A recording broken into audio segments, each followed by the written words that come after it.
Hi, I'm Stuart and welcome to Sirennet Television. We're going to go from the studio television centre here at Sirennet Land all the way across to the magical building of Starcar and see what Austin is up to. So from here, let's go check in with Austin. Hey Austin, how's it going?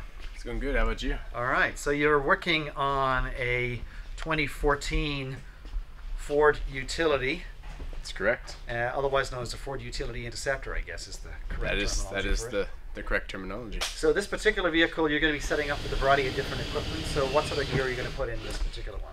That's a good question. So basically right now, almost everything in this car, as you can see in this pile over here and in our cubbies, is actually equipment that came off of a previous Interceptor that had been wrecked, and now we're taking a lot of the old parts and putting them on the new car. And then we got new replacement parts to make up for the ones that broke. Okay. So right now you've got the push bumper, looks like it on Correct. the floor over here. Push bumper, just put the lights in the front fascia for it and getting ready to attach that up. And that'll then go on, and then you've got the speakers. Are they going to mount the speakers on this particular one externally? Correct, yeah, they're going to mount it on top of the push bumper itself. Okay. You got the light bar up top already, which is, this case is a Liberty bar. Correct, and we got the antenna mounted up top as well. We have the side beam mirror beams on as well, and then mounted up some lights on the rear hatch for when the hatch is open. The lights will turn on and help direct traffic or whatever they need to do that. Great. Well, let's take a look inside, which pretty much looks like it's been in a very basic format. Correct. It's stripped.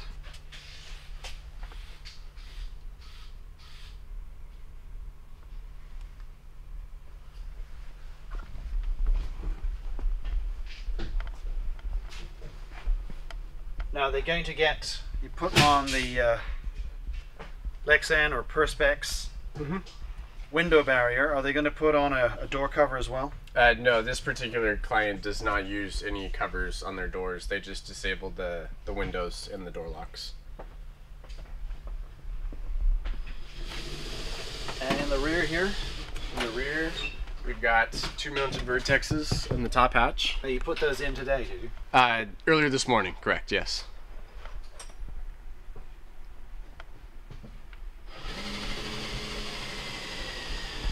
And we also mounted a dome light up here as well.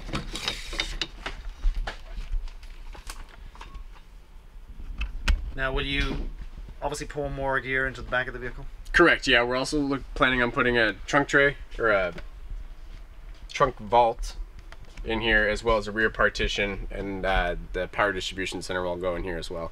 Yeah, this car, I believe, is going to be used by a sergeant. Correct. And therefore, it'll carry some more specialty equipment than would normally be carried by patrol. Exactly. Hey, Austin. Yeah. So you've mounted onto the back tail area. Correct. Some lighting. These are ions. 4 of them. And then also inside this particular vehicle, you're going to be mounting the Setina screen as well, correct? Correct, yeah. We got the room saving partition that we'll put in this guy, which was not in the last one. They upgraded this time. We've got the old center console all ready to go. Just got to hook it up, and then as well as our power distribution center and wire harness. So this build will go pretty quick since most of it's already pre-assembled. Just got to lay it all in. Now, as you mentioned earlier, this of course is equipment that's come from a vehicle that unfortunately got wrecked. Correct. Taken out of service because it was damaged beyond repair. So is this something that, again, obviously these are law enforcement vehicles, they do get out in a pretty hazardous environment from time to time. Yeah. Something you guys come across with? Unfortunately, actually more often than people think. As long as most of the equipment's not damaged, then it's okay to reuse. And if it is damaged, then we just recommend repurchasing or upgrading to something different. Right.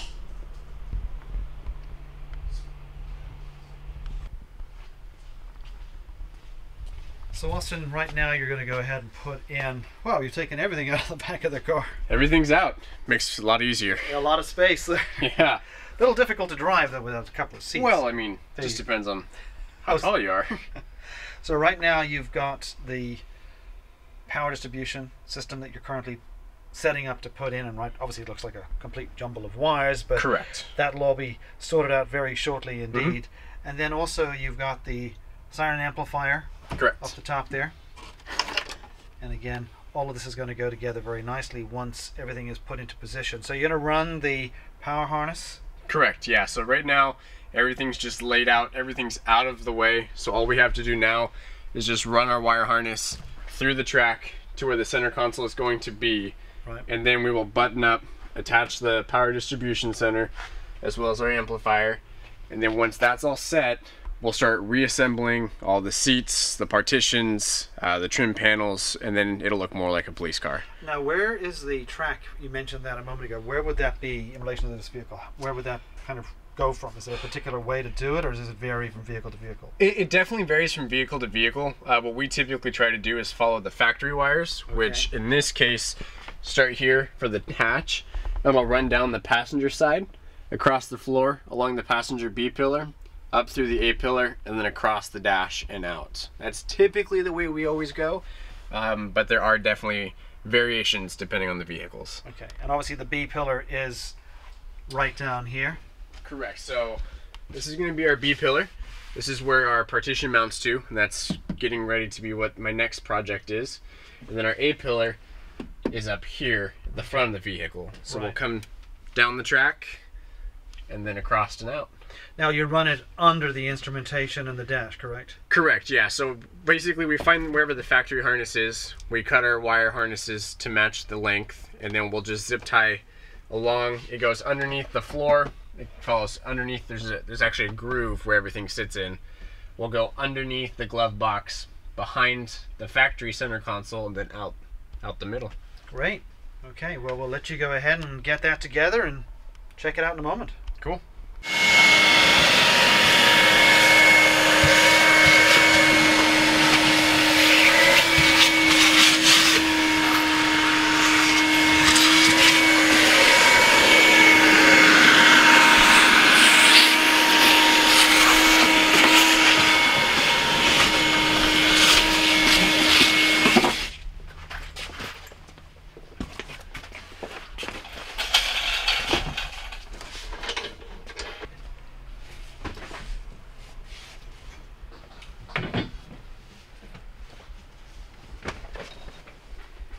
Turn around.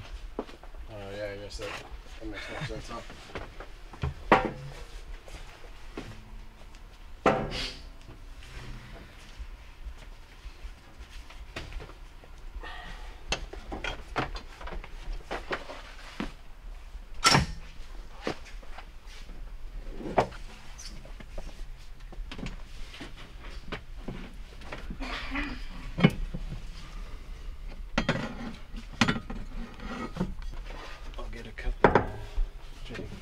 Started. I think I need the longer ones for this.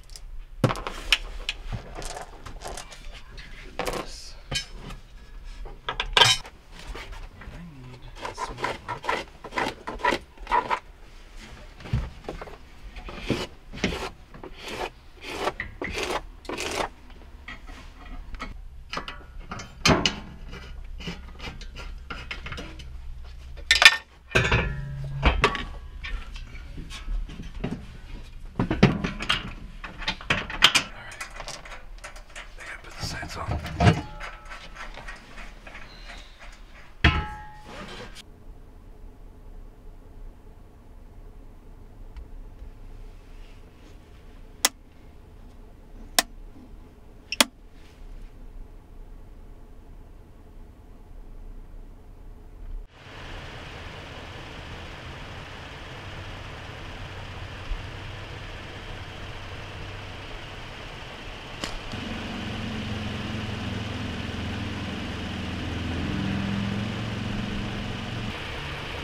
Well, that was a very interesting video of a Ford Interceptor utility being built over at StarCar.